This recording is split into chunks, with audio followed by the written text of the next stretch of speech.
Hello दोस्तों, तो आज हम लेकर आ चुके हैं द चार्म ऑफ सोलपेट का न्यू पार्ट। तो लास्ट पार्ट में हमने देखा था कि हमारे हीरो टेंगली को सर्वाइवल ट्रायल टेस्ट होने के बाद टेंगली अपने फर्स्ट राउंड में काफी अच्छे से जीत गया था। मास्टर चाओ केकिंग की फाइट उसके साथ फिक्स करा देते हैं। केकिंग उसके पास एक स्केल स्नेक था, वो काफी पावरफुल अटैक करके फॉक्सी को हराने की कोशिश करता है, पर लास्ट में फॉक्सी मूनलाइट शैडो का यूज करने के बाद उसे हरा देती है। और ये देखकर वहाँ मौजूद सभी लोग काफी ज्यादा शॉक थे। मास्टर चाओ तो इस बात से इतना ज्यादा गुस्सा हो जाते हैं कि वो टेंगली को तड़पाना शुरू कर देते हैं, पर उसके एल्डर उसे ऐसा करने से मना कर देते हैं। अब आगे इस पार्ट की स्टार्टिंग में हमें दिखाया जाता है कि फॉक्सी के ब्रेक थ्रू के बाद फॉक्सी पहले से काफी ज्यादा स्ट्रॉन्ग हो गई थी और टेंगली उसे समन करते हुए उसके साथ काफी ज्यादा खुश हो रहा था, जहां वो उसे कहता है कि तुम और भी ज्यादा स्ट्रॉन्ग हो जाओगी आगे चल के, अभी एसेंस काफी अच्छे से यूज किया। टेंगली यहाँ पर फॉक्सी को कहता है कि क्या तुम मुझे अपनी पावर को यूज करके दिखा सकती हो कि ये कितना ज्यादा इफेक्टिव है।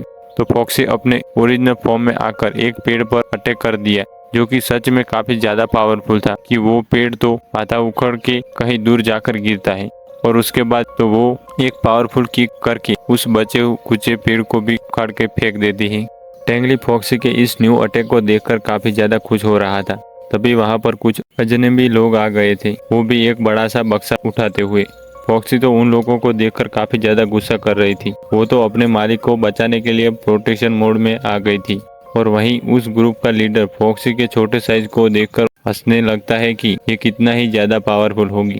पहले तो ये लोग टेंगली को काफी गौर से देखने लगते हैं, शायद वो उसे पीटने का प्लान कर रहे थे। और वहीं टेंगली भी समझ जाता है कि इन लोगों से उलझना काफी ज्यादा खतरे भरा हो सकता है, तो उसे अभी पीछे हटना होगा, क्योंकि उसे नहीं पता कि इनके पीछे और कितने पावरफुल लोग उसकी खोज में यहाँ तक आ जाए। इसलिए वो सोचता है कि जब तक ये लोग दखल नहीं करेंगे तब तक वो कुछ नहीं करेगा। पर ये लोग भी यह सोचकर वहाँ से जाने लगते हैं कि इस लड़के के पास उन्हें क्या ही मिलेगा, शक्ल से ही भिखारी लगता है। इसलिए वो सभी के सभी टेंगली का मजाक उड़ाते हुए वहाँ से आगे बढ़ने लगे और टेंगली भी फॉक्सी को आगे चलने को कहता है, उसके लिए एक पावरफुल ओपोनेंट ढूंढने के लिए, ताकि वो प्रैक्टिस करके थोड़ी और पावरफुल हो जाए। हमें अर्ली मॉर्निंग का सीन दिखाया जाता है, जहाँ पर वो लोग रुके हुए थे। आइसलैंड पर उनके काफी सारे स्टूडेंट घायल पड़े थे। जब टेंगली वहाँ पर पहुँचता है तो उन लोगों की ऐसी हालत देखने के बाद वो काफी ज्यादा सरप्राइज था। वो तो पूछता है कि इन्हें क्या हुआ। उनमें से एक स्टूडेंट आगे आकर कह रहा था कि ब्रदर, आप सही टाइम पे आए हैं, आपसे पूछना था कि जहाँ पर आप प्रैक्टिस कर रहे थे क्या वहाँ आपने कुछ अजनबी लोगों को देखा। टेंगली झूठ कह देता है कि मैं तो फॉक्सी के साथ फाइट कर रहा था तो मेरा ध्यान नहीं गया। पर ये लोग बताते हैं कि लास्ट नाइट को जंगल में काफी सारे हर्ब्स कलेक्ट करने गए थे और उन्होंने बहुत अलग अलग सी चीजें कलेक्ट कर ली थी, पर तभी लुटेरे का झुंड उनके पास आया और उन्हें दो स्टूडेंट को घायल करके उसने पास मौजूद सारा सामान उनसे छीन के लेके चले गए। इन लोगों को सुबह पता चला जब इनके ग्रुप के दो लोग गायब थे, और यहाँ आने के बाद उन्हें पता लगा कि दोनों कितने बुरी तरीके से इंजर्ड हो गए हैं। वैसे मैं बता दूं, ये लोग एक कंपटीशन के लिए एक दूसरे आइसलैंड में आए हैं और वहाँ के एक ग्रुप ने ही इन पर अटैक किया था। उस ग्रुप का लीडर का नाम है बॉस जाओ, जिसके बारे में सुनने के बाद इनके ग्रुप का लीडर फेंगू काफी ज्यादा गुस्सा हो जाता है कि हमें उन लोगों को सबक सिखाना ही होगा। इसके लिए तो वो लोग टेंगली को भी पार्टिसिपेट करने को कह रहे थे, पर टेंगली कहता है कि उसे आराम करने की जरूरत है, वरना वो कंपटीशन में अच्छे से परफॉर्म नहीं कर पाएगा। ये बोलकर वो चला जाता है। अब न चाहते हुए भी उन लोगों को शांत बैठना ही पड़ता है। इसके बाद हमें बैटलफील्ड का सीन दिखाया जाता है, जहाँ पे काफी सारे लोग दो टीम की फाइट को देखने के लिए प्रेजेंट थे। यहाँ पर एक एल्डर खड़े होते हुए कह रहे थे कि दो टीम यानी कि किंग वन पैलेस और डीवन पैलेस। डीवन पैलेस के ग्रुप के लीडर का नाम जाओ फेंग है, यानी वही बुली लड़का, और जनरल है गोमेंग। उसकी टीम के सभी लोग फाइट करने के लिए आने वाले हैं और उनकी फाइट होने वाली है। फेंग की टीम जो कि अंडर में आती है जनरल चाओ की, दोनों ही टीम वहां पर प्रेजेंट हो गई थी। बंगई की टीम तो काफी ज्यादा गुस्से में लग रही थी। उनका ओपोनेंट और कोई नहीं बल्कि जाओ फेंग है, जिन्होंने लास्ट नाइट को उनके दो स्टूडेंट को घायल कर दिया था। वही जाओ फेंग अपनी टीम के साथ इन लोगों का मजाक उड़ा रहा था कि ये लोग अपने छोटे छोटे पैर से हमारे साथ कैसे फाइट करेंगे। हमारे बीच तो ऐसे छोटे छोटे पैर को पाँव के नीचे ही कुचल कर जान से मार देंगी। और फिर बैटर के रूल्स समझाए जाते हैं कि सामने वाले ओपोनेंट को अपने अपोनेंट के सोल बीस्ट को मार देना है, तभी ये फाइट रुकेगी और ये फाइट ग्रुप के बीच में होने वाली है, ना कि इंडिविजुअल। अब ऑफिशियल अनाउंसमेंट होने के बाद बैटल स्टार्ट हो गया है। वो सभी अपने अपने सोल बीस्ट के समन कर लेते हैं। जहाँ फेंग की यानी कि टेंगली की टीम के पास काफी छोटे छोटे बीस्ट थे और वहीं जाओ फेंग की टीम के पास काफी बड़े बड़े और स्केल बीस्ट मौजूद थे। अब जैसे ही दोनों टीम के बीस्ट आपस के टकराते हैं तो देखने को मिलता है कि जाओ फेंग के ग्रुप के बीस्ट काफी ज्यादा भारी पड़ रहे थे, क्योंकि वो एक ही अटैक में इनके सभी बीस्ट को घायल कर चुके थे। अपने सोल बीस्ट के ऐसे हालत देखने के बाद वो सभी काफी ज्यादा शॉक होने लगते हैं। जनरल चो भी ये देखने के बाद काफी ज्यादा हैरान हो रहे थे। तो जनरल गो मेंग उन्हें छेड़ते हुए कह रहा था कि लगता है आपने अपने स्टूडेंट को अच्छे से ट्रेन नहीं किया, इसलिए थोड़े से कमजोर लग रहे हैं। जनरल चाओ का तो बाकी दोनों जनरल के हाथों मजाक उड़ रहा था। अपना इतना मजाक बनता देखकर तो वो सामने वाले पर्सन को चुप करा देते हैं। अपनी टीम की इतनी बुरी हालत देखने के बाद टेंगली फेंग, जो कि इस टीम का लीडर था, उसे कहता है कि टीम को अब वो लीड करेगा। तो अपनी टीम का इतनी बुरी तरीके से हाल देखने के बाद फेंग मान गया था यह करने के लिए टेंगली फॉक्सी के साथ टीम को लीड करने लगता है। और ये देखने के बाद जनरल चाओ एक दूसरे जनरल से पूछते हैं कि क्या हम रूल में थोड़ा सा चेंजेस कर सकते हैं।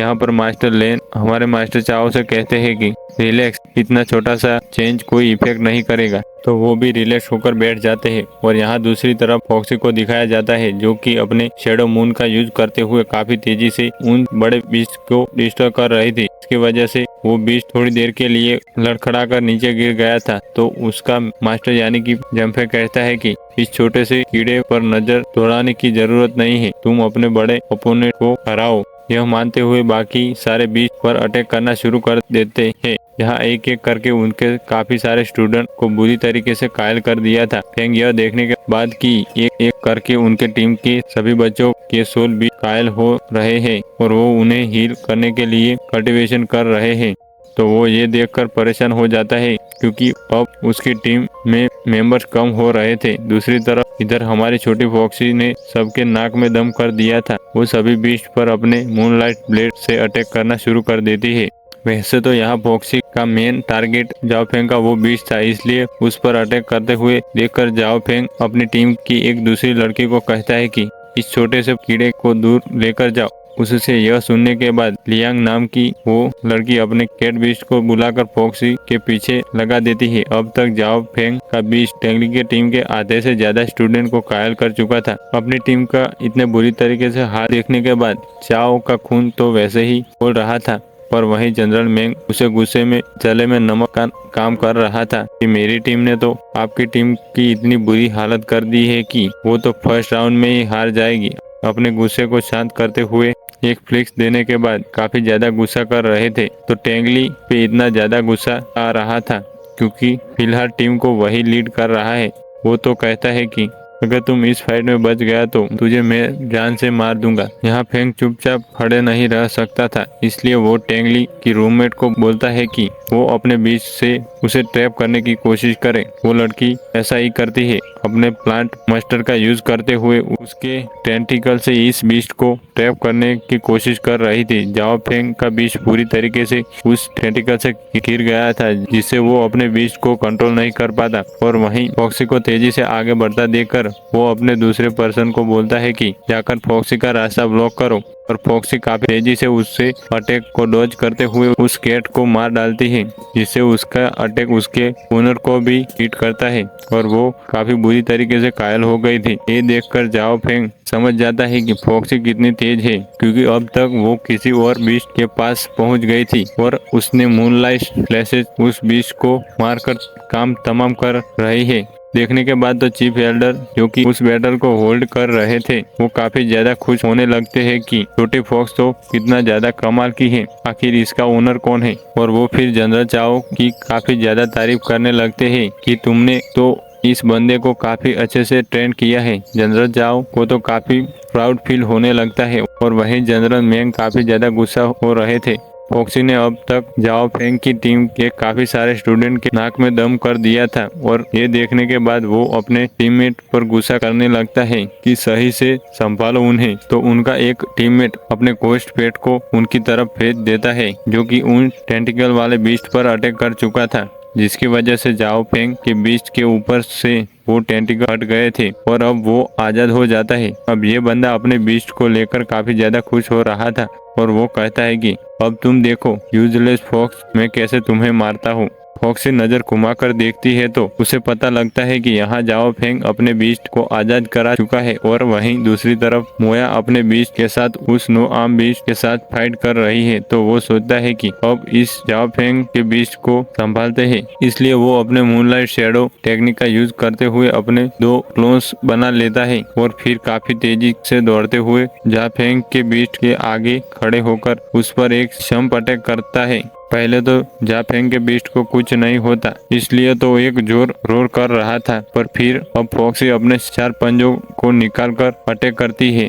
पहले हमें लगता है कि कुछ नहीं हुआ और जाओफेंग को भी ऐसा ही लग रहा था, इसलिए वो टेंगली से कहता है कि जाकर अपने फॉक्स के पंजों को चेक करो, कहीं वो उखड़ तो नहीं गए। पर टेंगली हंसते हुए कहता है कि अभी वेट करो, पता लग जाएगा कि किसे क्या हुआ है। और फिर सच में पता लगता है कि जाओ फेंग के बीच के गले के पास हमारी फॉक्सी ने एक बड़ा सा स्लैश लगा दिया जिसमें से खून निकल रहा था और वो बुरी तरीके से इंजर्ड हो चुका है। अब उसके लीडर के घायल होने के बाद काफी सारे बीस्ट पीछे हटना शुरू हो जाते हैं और इसी चीज का फायदा उठाकर टेंगली और उसकी टीम अपने बीस्ट के साथ उन्हें घायल कर रहे थे। और इसी के साथ हमारा यह पार्ट यहीं पर खत्म होता है। अगर आपको यह पार्ट पसंद आया तो कमेंट कर दीजिए। तो मिलते हैं नेक्स्ट वीडियो में।